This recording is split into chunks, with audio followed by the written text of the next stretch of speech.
Vestrofer, justement, qui fait un raid en Thaïlande, il a fait 2500 bornes de vélo gravel. Je m'en fous. Allez, 12 décembre, salut à toutes et à tous. Bienvenue dans le late cycling, le retour du late. Si vous regardez cette vidéo un petit peu par hasard, sachez qu'on a commencé à retracer la saison 2025 en 25 faits marquants. Vous pouvez déjà retrouver les vidéos qu'on a fait précédemment. On le fait un petit peu sous forme de calendrier de l'avant, un jour, un fait marquant. Et donc, on arrive avec un nouveau chocolat à ouvrir, à manger. Mathieu Van Der Poel, c'est un des faits marquants pour moi de la saison 2025. C'est son 3e succès consécutif sur l'Enfer du Nord, sur Paris-Roubaix. Fait marquant, forcément, en 2025. En plus, avec ce duel avec Tadej Pogacar.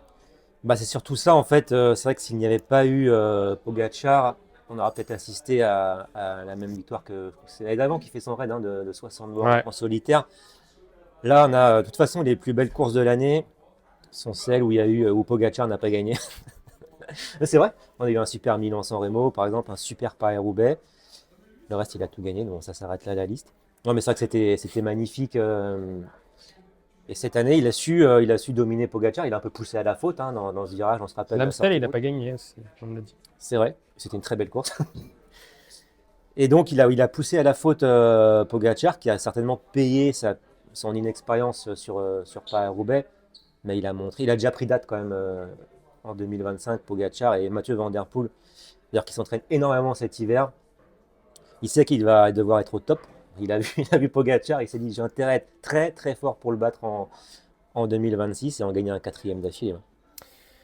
3e Paris-Roubaix consécutif pour Mathieu Van Der Poel. On se souvient à 100 km de l'arrivée, à plus de 100 km de l'arrivée, je crois qu'il y a cette première attaque de Tadej Pogacar, juste devant Mathieu Van Der Poel, si je ne dis pas de bêtises. Derrière 70 bornes, ça attaque encore. Et puis il y a ce final à 2 où le premier qui craque, c'est Tadej Pogacar avec cette chute. S'il n'y avait pas eu cette chute, Mathieu Van Der Poel, ça aurait été compliqué ou pas? Ça aurait été compliqué de le larguer. Après, il a un petit avantage quand même au sprint, je pense, même si attention Pogacar au sprint en fin de course comme ça, c'est pas un manche. On se rappelle aussi de la crevaison de Mats Pedersen. Parce que. Van Der Poel aussi a crevé. Hein. Après, tout seul. Si, Ah ouais, non? je me rappelle plus.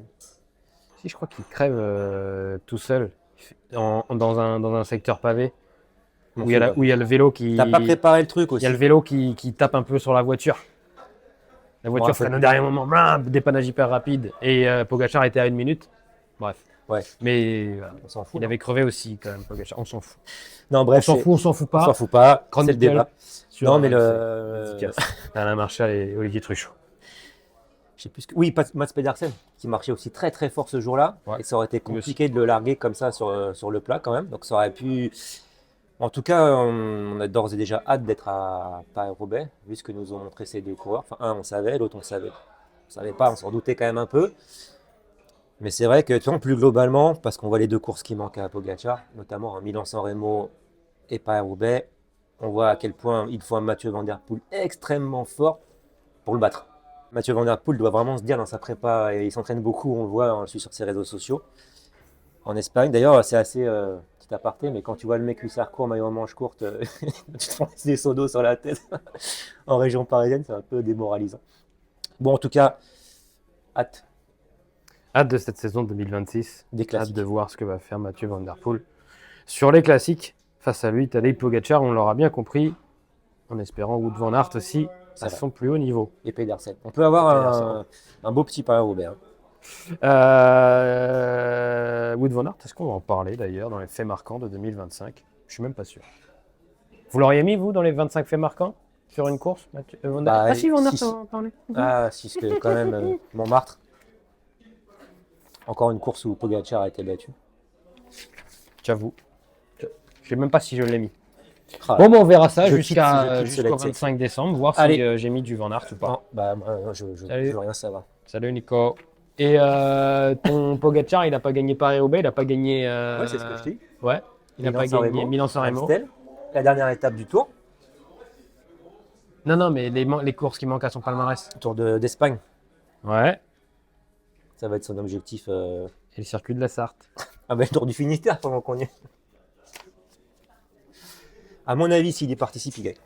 Allez, merci à toutes et à tous. On se retrouve demain pour un nouveau fait marquant de la saison 2025. Ciao!